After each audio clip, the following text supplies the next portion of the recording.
오늘 본문은 70명의 제자들이 전도를 마치고 돌아와서 예수님과 대화를 나누는 장면이 나옵니다. 그 대화의 핵심은 기쁨입니다.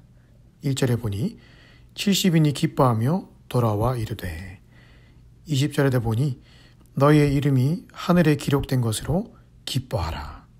21절에 그때 예수께서 성령으로 기뻐하여 이르시되, 온통 기쁨의 축제의 분위기입니다.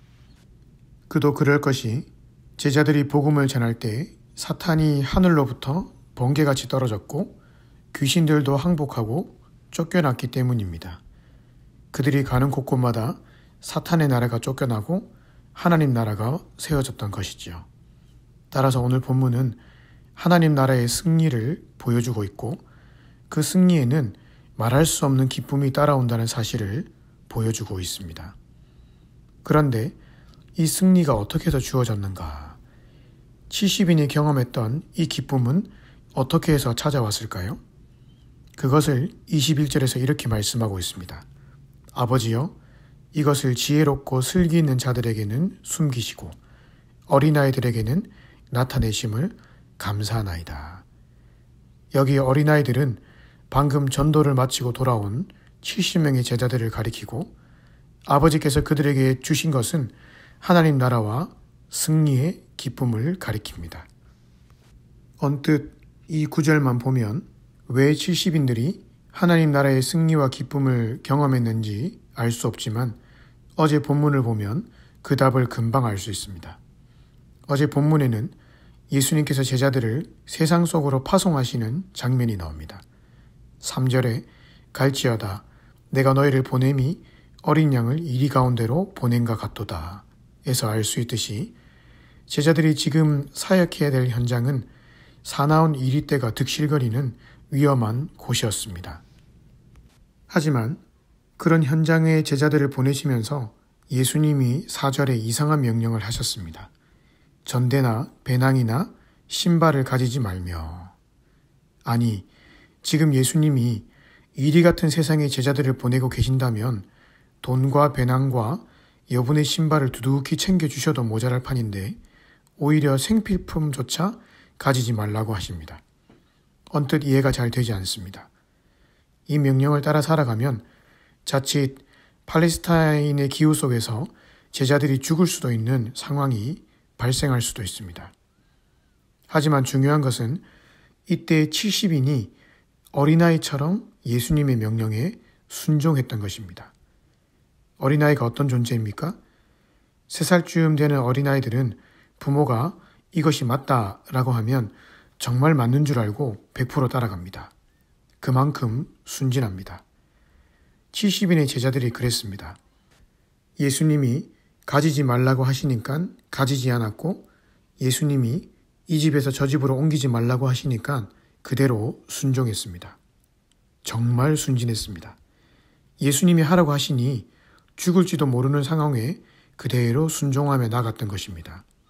그런데 그랬더니 놀라운 일이 벌어졌습니다. 예수님의 말씀대로 돈을 가지지 않았는데도 사람들을 통해 먹을 것을 항상 공급받았습니다. 예수님의 말씀대로 신발도 배낭도 가지지 않았는데 전혀 그런 것들 때문에 고민하지 않아도 되는 상황을 맞이했습니다. 게다가 전적인 순종의 자세로 나갔던 그들에게 하늘의 권능이 임해서 가는 곳곳마다 귀신이 떠나가고 병들이 고침받는 역사가 일어났습니다. 어린아이처럼 순진하게 하나님 말씀만 순종하며 살아갔을 뿐인데 그들에게 주어진 결과는 전도 여행 기간 내내 하나님의 공급하심을 체험하며 하나님의 능력과 권능의 역사를 경험하는 삶을 살아갔던 것입니다. 이것이 오늘 본문에 나타난 승리와 기쁨의 이유입니다.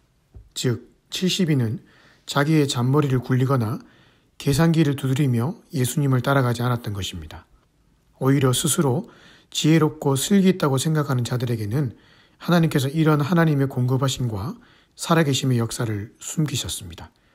하지만 70인들은 부모의 말을 100% 신뢰하는 어린아이처럼 예수님의 말씀을 100% 신뢰하며 따라갔고 그 순종의 삶 끝에 주어진 것이 바로 하나님 나라의 승리, 하나님 나라의 기쁨이었습니다. 우리의 삶도 마찬가지입니다. 예수님은 우리가 살아가는 이 삶의 현장이 마치 70인을 파송하셨던 그 이리와 같은 그 험난한 세상임을 다 알고 계십니다. 세상은 결코 우리로 하여금 믿음의 길, 순종의 길을 걸어갈 수 있도록 편의를 봐주지 않습니다. 우리가 순종의 길을 가고 자기를 낮추며 십자가의 길을 걸어가면 오히려 우리를 더 얕잡아 보고 무시합니다. 그럼에도 불구하고 예수님은 우리에게 계속해서 자기를 부인하고 자기 십자가를 지는 삶을 살아가라고 말씀하십니다. 순종의 길을 걸어가라고 하십니다. 예수님이 세상 물정을 몰라서 그렇게 말씀하신 것이 아닙니다.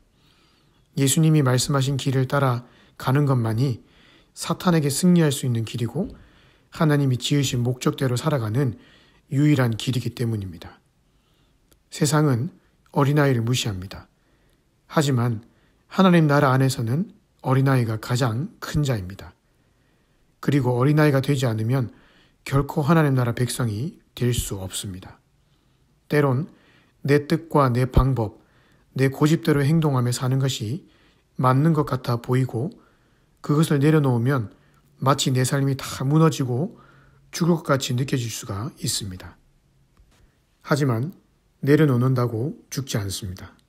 오히려 내려놓지 않으면 죽습니다. 하나님보다 앞선 생각들, 하나님이 싫어하시는 말과 행동들을 다 내려놓아야 됩니다. 대신 순전한 마음으로 주의 말씀을 따라 살아가십시다. 그러면 내가 계획했던 것보다, 내가 바꾸어 보려고 했던 현실보다 훨씬 더 아름다운 결과, 상황들을 하나님이 우리에게 주실 것입니다. 오늘 하루도 어린아이가 되셔서 순전한 마음으로 말씀을 따라 살아가시기를, 그래서 승리와 기쁨을 맛보며 살아가시기를 주님의 이름으로 축복합니다.